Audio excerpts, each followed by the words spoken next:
Hello. Today we're going to conduct an experiment to learn about how the economy works and neoliberalism.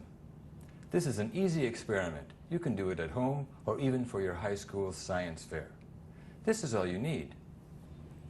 Some wood for a frame, a bit of string, some plastic tubing, a balloon filled with water, a net, I made mine out of an onion bag, and a bicycle pump.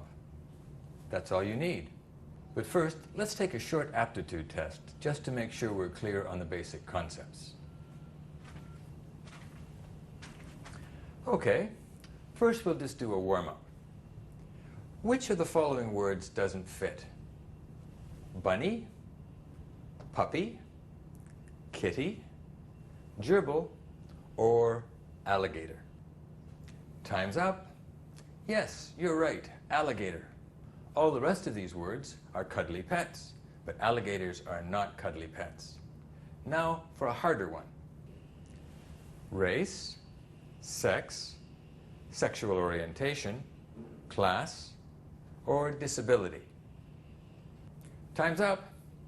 That's right, class. Class is the one that's different. This triangle represents society. When we look at class, it looks something like this. Down here are the people who can't work or can't find jobs. They tend to be pretty poor. Here are the people with lousy jobs, low-paying, probably boring. They may have to work at more than one job at a time to get by. These are jobs that probably don't have benefits or job security, or they even allow them to get unemployment insurance, in which case they would, if they lose their jobs, fall down here. Above are the people with decent jobs. Jobs with benefits, security, pensions, probably more interesting and much better paid. And then at the very top we have the people who own and run the corporations that most of these people work for. There are, of course, a few people, small farmers, small business people, who work for themselves, but generally most of us work for the larger corporations. As you can see, all of these lines are horizontal. Now for the other words. Let's look at sex first, whether you're a man or a woman. If you look at our model of society, sex should look like this. Half of us are women, and half of us are men. Well, that's what it should be like, but in fact it doesn't because of discrimination against women. It actually looks more like this. Fewer women own those corporations or control them, and more women are in poverty, whereas men tend to dominate at the top. Okay, what about race? Race has to do with the color of your skin, your physical characteristics, even though sometimes the language you speak or where you come from or even your religion can get all mixed up in that. What does race look like in society? Well, it should look like this. All the different racial groups are found both at the bottom and the top of our social hierarchy. You see, just like in sex, the lines are mostly vertical. But unfortunately, just like in sex, it doesn't quite look this way. In fact, it's more like this. Some groups are mostly at the bottom. Other groups do a little better. Dominant group controls most of the top, and maybe another group is not quite as much at the top. This has to do with the way racism works in our society. Once again, though, the lines are still vertical. So let's look at sexual orientation.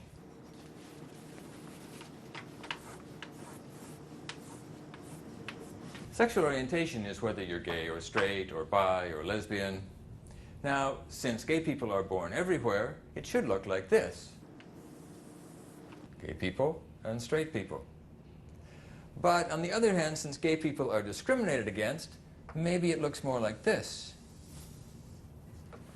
Now, some marketing companies seem to think that it looks more like this. Anyway, since gay people aren't really counted in the census, we don't know. So, in deference to queer theory, let's just leave this messy. Anyway, the lines are mostly vertical. And finally, what about disability? People with disabilities are people who have trouble doing things that other people don't, like climbing up stairs or seeing traffic lights or hearing a conversation or learning something really quickly. People with disabilities face a lot of discrimination. So when you look at society, people with disabilities tend to look like this. A lot more disabled people have no jobs at all or work in pretty low-paying jobs. But still, you can see the line is vertical. Now, that leads us to the other difference between class and those other words. Because if we wanted to change the differences between people in terms of race or disability or sexual orientation, the way that they're treated, then what we have to do is fight discrimination. But if we want to change class differences, then what we have to do is change the shape of society so that some people are not a lot wealthier than others. With a shape like this, the differences between the top and the bottom are not nearly so great. So now we're ready for our experiment in neoliberalism. So, this is our society about 1970. You can see that it's a bit more rounded than our triangle, but it's still a triangle shape. And these lines represent those different classes. The people at the top who own everything, the decent jobs, the lousy jobs, and the no jobs at all. And on the side, these lines represent members of those minority groups or discriminated groups that don't quite make it to the top and are found more at the bottom. One of the reasons that our shape here is so much more round is that it's held up by this net, the social safety net. The social safety net is made up of things like welfare and unemployment insurance and pensions, but it also includes things like public health care, public libraries, public parks, public transit, all those things that make it easier for people to live their lives without paying a fortune. The social safety net, as you can see, is supported by the state, and it's held up by, or paid for by, people's taxes. Taxes which come more or less from people who are a bit more wealthy in society. So what the state is doing is redistributing wealth from the more affluent members to the poorer members to make sure nobody falls below the poverty line. Since the social safety net keeps the bottom up, it keeps more people in the middle, and it gives us a structure that is generally pretty resilient. So that brings us to neoliberalism. Now, neoliberalism doesn't have anything to do with being liberal, tolerant, friendly to your neighbors, getting more sex, anything like that. Neoliberalism is an economic philosophy that basically says that government is way too big and it is interfering too much in the economy, and that we'd all be better off if government was smaller and just left things alone.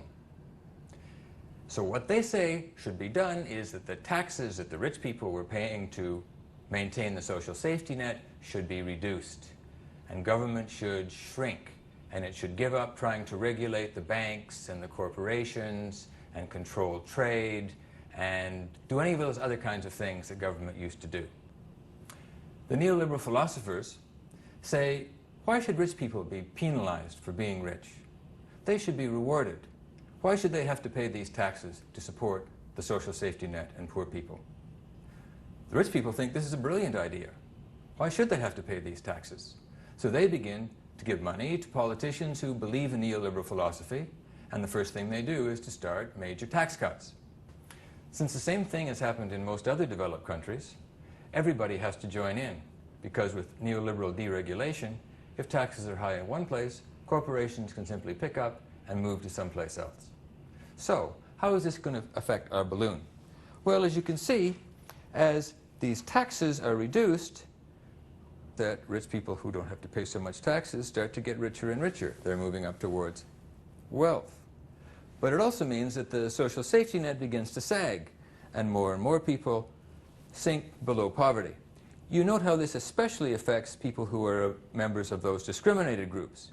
Now more of them are down here in poverty. And what that also means is that those few people who are a little bit higher on the top now have less in common with those at the bottom, and so it makes it harder for those people to work together. Some people are concerned about this increase in poverty. But the neoliberal politicians have an answer. They say, the poor people are just lazy bums anyway. They deserve anything they get. And since more minority groups tend to be towards the bottom, that produces racial and other kinds of stereotyping. It also begins to squeeze that so-called middle class, because even though they may pay a little less taxes, they now have to pay for services a whole lot more, things that used to be public but are now private. And as you can see, the distance between the top and the bottom is much greater than it ever was before. But the people who own and control the corporations are really happy. And that's what counts, isn't it? Until they realize that they have a problem with this new shape. Most people's incomes are stagnating or declining. And that means they can't buy as much stuff as they used to. For example, even if Bill Gates buys 1 million pairs of shoes, it doesn't make up for the 40 million people down here who can no longer afford a second pair. And that's a problem for the corporations and the rich people who own and control them, because if people don't buy their stuff, then the corporations go broke and the whole system falls apart. But luckily, neoliberalism has a solution for this as well. Remember deregulation? They've deregulated the banks. So the banks can now begin to pump credit into the system so that people can buy just like they used to, even if they can't afford it. Here are the banks, and here comes the credit. And buying, and the economy can keep expanding, and expanding, and expanding. And everybody is really happy, because things are just like the good old days.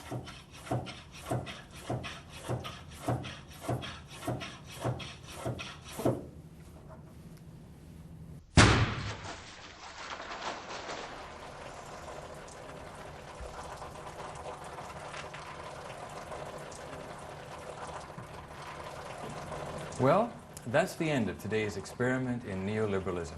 I hope you've enjoyed it. Now the only thing we worry about is who's going to clean up this mess.